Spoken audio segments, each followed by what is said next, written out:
인간의 역사 속에서 천사와 악마는 항상 존재해 왔었다. 사람의 모습으로 혹은 날개와 머리에 링이 있는 광명한 천사, 사람의 탈을 쓴 살인자의 모습으로 혹은 두 뿔과 삼지창을 가지고 있는 악마.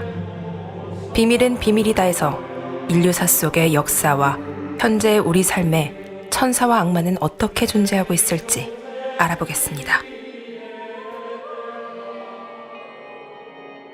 사람들에게 지혜를 주고 위대한 신의 명령을 수행하는 천사. 천사는 우리의 역사 속에 오랜 옛날부터 기록되어 있다. 인류 역사상 가장 큰 박물관 중의 하나라는 루브르 박물관. 이 박물관에 전시되어 있는 그림을 살펴보면 중세 유럽에선 아기 예수와 성모 마리아, 또 천사들의 모습을 자주 접할 수 있다.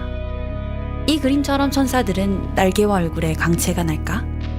천사들은 어떤 모습을 하고 있을까? 약 4,500년전 쓰였다는 창세기서 19장 속에 기록된 내용이다.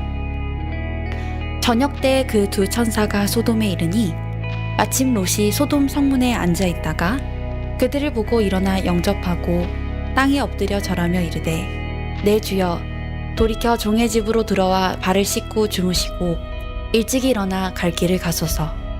그들이 이르되 아니라 우리가 거리에서 밤을 새우리라.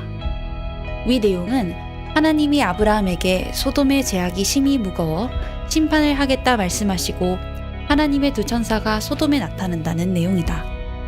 여기서 두 천사가 소돔의 롯이라는 사람의 집에 들어가게 되는데 소돔의 사람들이 너희 집에 사람들이 들어가는 것을 보았다. 그 사람들을 내어놓아라 라고 한다. 이에 롯은 그러지 말라며 사람들을 말리고 자기의 두 딸을 줄 테니 소란을 일으키지 말라고 하는 내용이 있다. 우리가 생각하는 천사의 모습은 얼굴과 몸에서 빛이 나며 날개가 달린 모습으로 알고 있다. 그런데 소돔의 사람들은 왜 천사들을 가리켜 사람들이라고 표현하였을까? 혹시 천사들이 자기의 모습을 사람처럼 보이게 한 것이 아닐까? 이처럼 천사들은 사람의 모습으로 변하는 것 외에 어떤 신비한 능력을 가지고 있을까? 소돔의 이야기로 돌아가서 천사들을 잡으러 온 사람들의 결말을 보면 너는 물러나라. 또 이르되 이 자가 들어와서 거류하면서 우리의 법관이 되려 하는도다. 이제 우리가 그들보다 너를 더 헤아리라. 하고 롯을 밀치며 가까이 가서 그 문을 부수려고 하는지라. 그 천사들이 손을 내밀어 롯을 집으로 끌어들이고 문을 닫아 문 밖의 무리를 대소를 막론하고 그 눈을 어둡게 하니 그들이 문을 찾느라고 헤매었더라. 천사들이 사람들의 눈을 멀게 만들었다는 내용처럼 천사들은 여러 기적을 행하는 것으로 기록되어 있다. 또 천사들은 사람보다 심지어 사자보다 더 강한 힘을 가지고 있는 것으로도 기록되어 있는데 다니엘서 6장의 내용을 보면 나의 하나님이 이미 그의 천사를 보내어 사자들의 입을 봉하셨으므로 사자들이 나를 상해하지 못하였사오니 라는 기록이 있다. 요한계시록 12장 내용을 살펴보면 그 하늘에 전쟁이 있으니 미가엘과 그의 사자들이 용으로 더불어 싸울세 용과 그의 사자들도 싸우나 이기지 못하여 다시 하늘에서 저희의 있을 곳을 얻지 못한지라 라는 기록이 있다.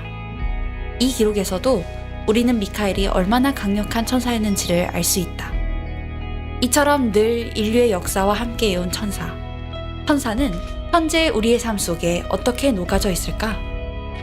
천사라는 단어가 사람을 지칭할 때 순결하고 선량한 사람을 비유적으로 이르는 말이라고 지칭되어 있다.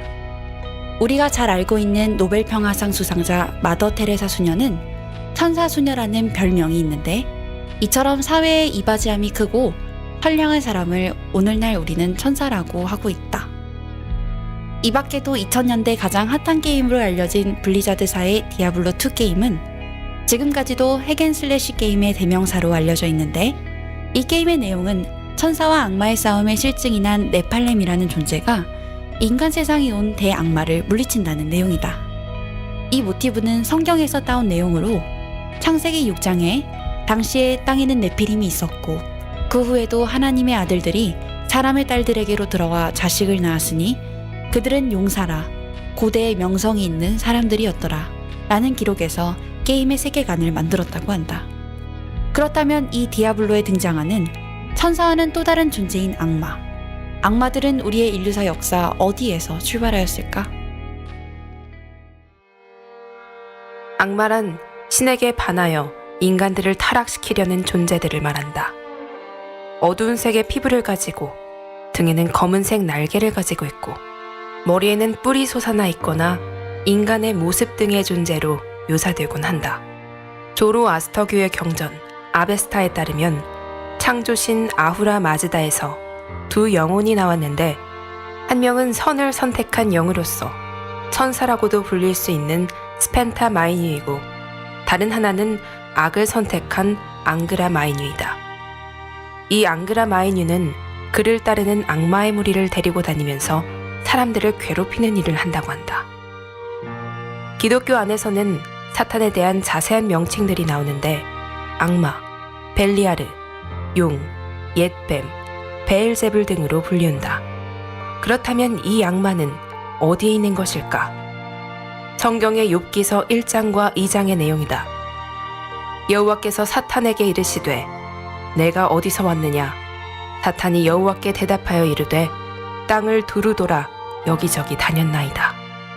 라는 내용이 2번이나 기록되어 있다. 이렇게 땅을 두루 다니며 사탄은 사람들을 악하게 만들거나 신을 배척하게 하는 등 사람들의 믿음을 흔들리게 만들려 하는데 하나님에 대한 믿음이 좋은 욥에 대해 사탄은 이렇게 말한다.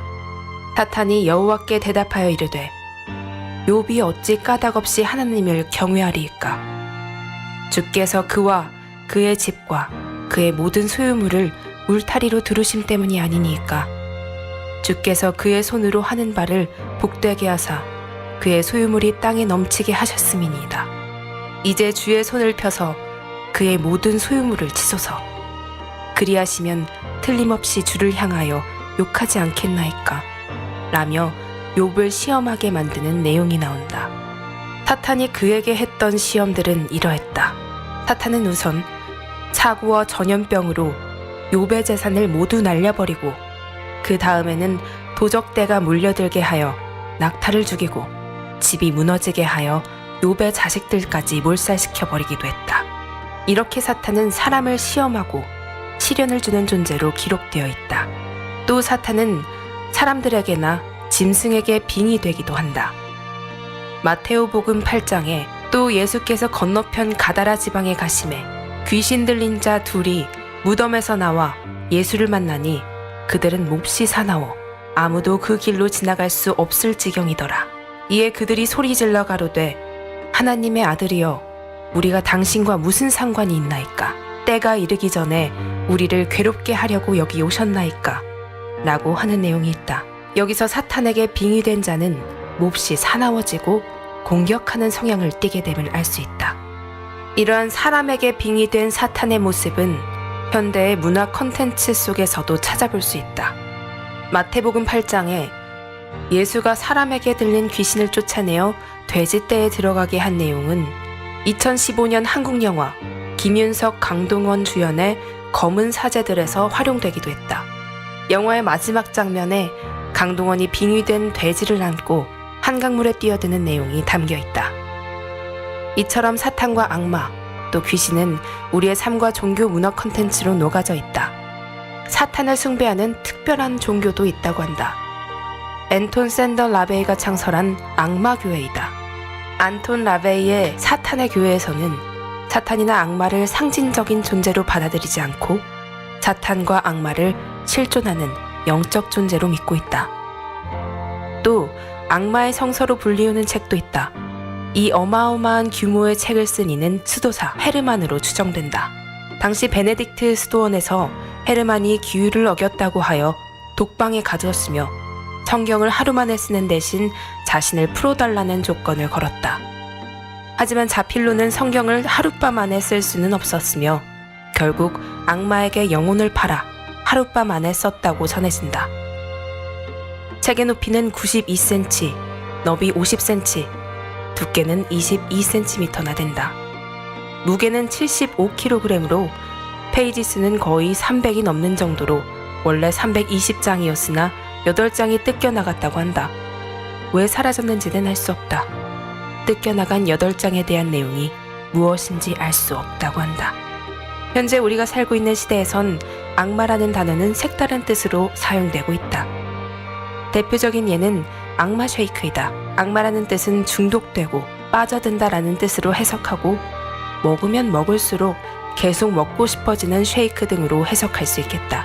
또 악마 빙수, 악마 곱창 등 악마 시리즈로 음식이 팔리고 있다. 악동이라는 익살스럽고 장난기 많은 이미지를 마케팅 등으로 사용하기도 하는데 2015년 2월 13일에 박명수 리즈가 발매한 굿바이 PMS라는 앨범엔 박명수 씨가 악동의 모습을 하고 앨범 이미지 사진과 뮤직비디오에 출연하였다. 또 박명수는 과거에 돌아온 악마의 아들이라는 컨셉으로 활동하기도 하였다. 이처럼 천사와 악마는 우리의 역사와 대중문화 등에 녹아져 있다. 인디언에게 전해 내려오는 이야기 중에 내 안에서는 2마리 늑대 사이에 싸움이 벌어지고 있다. 한 마리는 악이고 화이며 질투이고 슬픔과 후회, 욕심과 오만이다. 이 늑대는 바로 나이며 다른 한 마리는 선인데 기쁨과 평화, 사랑과 희망이다. 이 싸움에서 너가 먹이를 주는 쪽이 이길 것이다. 라는 말이 있다. 나의 삶이 힘들고 고난의 연속일 때 선과 악 어느 쪽을 선택하시겠습니까? 지금까지 비밀은 비밀이다였습니다.